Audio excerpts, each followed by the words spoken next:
Good morning students. हम आपका अपने इस सेशन में स्वागत करते हैं। हम आपके लिए लेकर आए हैं यूपी बोर्ड कक्षा 10 हिंदी विषय के काव्यखंड के अंतर्गत संकलित सूरदास के पद नामक शीर्षक का अगला भाग। देखिए, 4 अवतरणों की व्याख्या हम लोगों ने कर ली है। यहाँ हम लोग आगे के अवतरणों की व्याख्या देखेंगे। आइए देखें। मैया हाँ न चरे हो गाय, सिगरे ग्वाल घिरावत मोसो मेरो पाही पिराई। जौन पत्ते ही पूछ बल दावही अपनी सौह दिवाई। यह सुनी माई जसोदा ग्वालिनी गारी देती रिसाई। मैं पठवती अपने लरिका को आवे मन बहराई। सूर श्याम मेरो अति बालक मारत ताहिरी गाय। हम लोग शब्दार्थ देख लेते हैं। हाँ का मतलब मैं, सिगरे यानी सभी संपूर्ण, घिरावत यानी घेरना यानी घेरने का काम करना, मोसो यानी मुझसे, पाई बोलते हैं पैर को, पिराई यानी पीड़ा, पत्ते यानी विश्वास भरोसा, बलदाऊ यानी बलराम, सौह यानी सौगंध, रिसाई यानी क्रोधित होकर, पठवत यानी भेजती हूँ, लड़का यानी बालक को, मन बहराए यानी मन बहलाने के लिए, अति बालक यानी कोमल बालक, सुकुमार बालक, रिंगाए यानी रिंगाकर दौड़ाकर। आइए अर्थ देखते हैं। प्रस्तुत अवतरण में माता यशोदा से ग्वाल बालों की शिकायत श्री कृष्ण कर रहे हैं और कह रहे हैं कि हे माता, अब मैं गाय चराने नहीं जाऊंगा। मैया हाँ न चरे हो गाय, हे माता अब मैं गाय चराने नहीं जाऊंगा। सिगरे ग्वाल घिरावत मोसो मेरे पाई पिराई। हे माता, ये सभी ग्वाल बाल मुझसे गायों को घेरने के लिए कहते हैं, अर्थात गायें जब इधर उधर भाग जाती हैं तो उनको एक जगह लाकर दौड़ाकर रखने के लिए कहती हैं, जिससे मैं दौड़ते दौड़ते थक जाता हूँ। मेरे पाए पिराए, और हे माता मेरे पैर में पीड़ा होने लगती है। जौन पत्ते ही पूछ बलदावही अपनी सौह दिवाई। हे माता, अगर आपको मेरी बातों पर भरोसा नहीं हो तो आप बलदाऊ भैया से पूछ लीजिए, और इतना ही नहीं अपनी सौह दिवाई, अपनी सौगंध देकर बलदाऊ भैया से पूछ लीजिए। और यह सुनी माई जसोदा ग्वालिन गारी देती रिसाई। यह सब सुनकर, अपने पुत्र की इस तरह की पीड़ा को सुनकर माता यशोदा ग्वाल बालों पर बहुत ही क्रोधित होती हैं और उनको गाली देती हैं। गाली देने का मतलब यहाँ भला बुरा कहने से है। सूरदास जी लिखते हैं कि माता यशोदा कह रही हैं कि मैं पठवती अपने लड़का को आवे मन बहराए, कि मैं तो अपने बालक को इसलिए जंगल में भेजती हूँ, ग्वाल बालों के संग भेजती हूँ कि वो अपना मन बहला आए। सूर श्याम मेरो अति बालक मारत ताहिरिंगाई। सूरदास जी लिखते हैं कि माता यशोदा कह रही हैं, लेकिन ये ग्वाल बाल मेरे उस सुकुमार बालक को रिंगाई यानी इधर उधर दौड़ाकर बहुत परेशान कर देते हैं। अर्थात मैं तो अपने पुत्र को केवल मन बहला आए इसलिए मैं वन में भेजती हूँ, ग्वाल बालों के संग भेजती हूँ, लेकिन ये ग्वाल बाल उसे दौड़ा दौड़ा कर बहुत परेशान कर देते हैं। देखिए, इसमें भी ब्रज भाषा ही थी। छंद इसका गेय पद है और सूर श्याम, पाई पिराई इत्यादि में आपको अनुप्रास अलंकार भी मिल गया। आइए हम लोग आगे चलते हैं। सखीरी मुरली ली जय जोरी, जिन गोपाल कीन्हे अपने बस प्रीति सबन की तोरी। छिन एक घर भीतर निसिबासर धरतन कबहू छोरी। कबहू कर कबहू अधर निकट कबहू खोसत जोरी। ना जानो कछु मेल मोहिनी राखे अंग अंग भोरी। सूरदास प्रभु को मन सजनी बांधो राग की डोरी। देखिए, इस पद्यांश में गोपियां श्री कृष्ण की मुरली से बहुत नाराज हैं, उसको अपनी सौतन समझ रही हैं, क्योंकि उसको हरदम श्री कृष्ण अपने हाथों से, अपने शरीर से लगाए हुए होते हैं, इसलिए उन गोपियों को बहुत कष्ट होता है।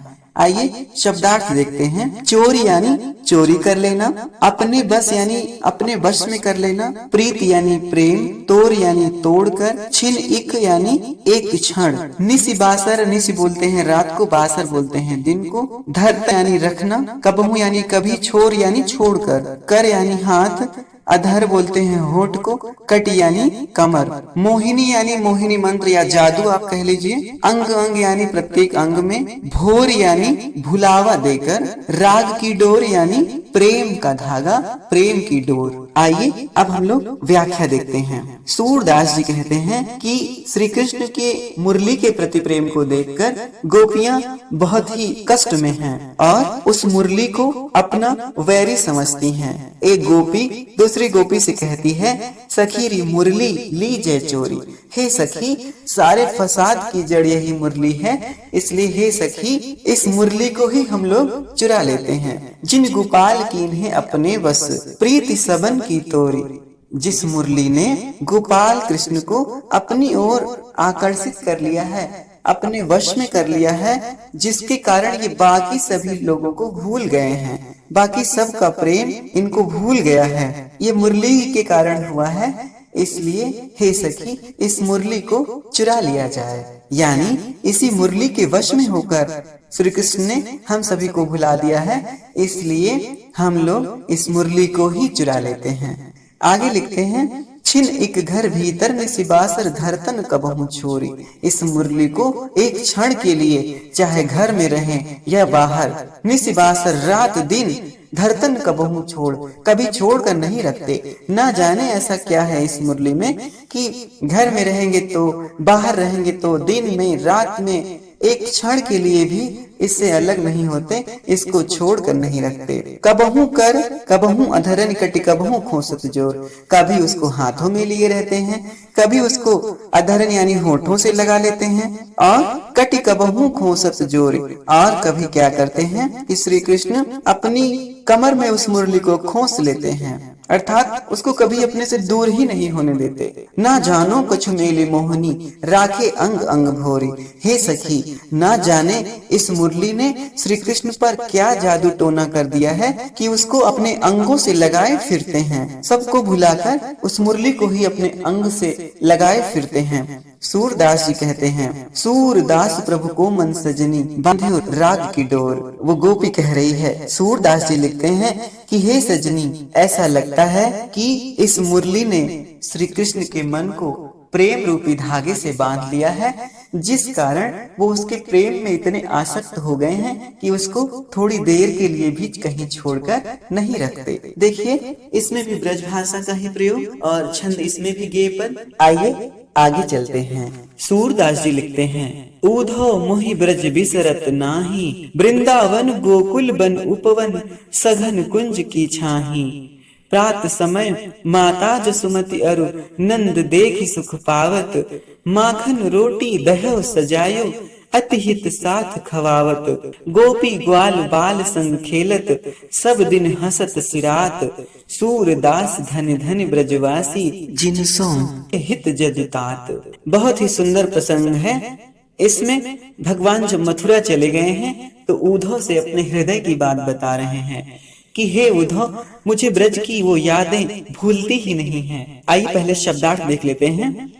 बिसरत यानी भूलना, सघन यानी घनी, कुंज बोलते हैं छोटे छोटे वृक्षों को, लताओं को, छाही यानी छाया, जसुमत यानी यशोदा, अरु यानी और, नंद यानी नंद बाबा, दह्यो यानी दही, सजायो यानी सजा हुआ, अतिहित यानी बड़े प्रेम के साथ, खवावत यानी खिलाती थी, सिरात यानी बीत जाना, धन धन यानी धन्य है, जदुतात यानी श्री कृष्ण।